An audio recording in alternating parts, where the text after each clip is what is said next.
Good day, teachers and classmates. The title of my story was The Rabbit and the Turtle, written by Aesop.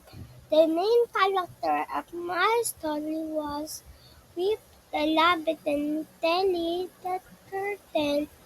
While in the forest, Tell is very persistent, who challenged a boastful Sweep for Alice. Everyone knows that Sweep is so possum very confident of running, while Tell consistently moving very slow. Sweep, arrogance, and overconfidence leads to spoil. When she lay down, she falls asleep, allowing Tell to win precious perseverance.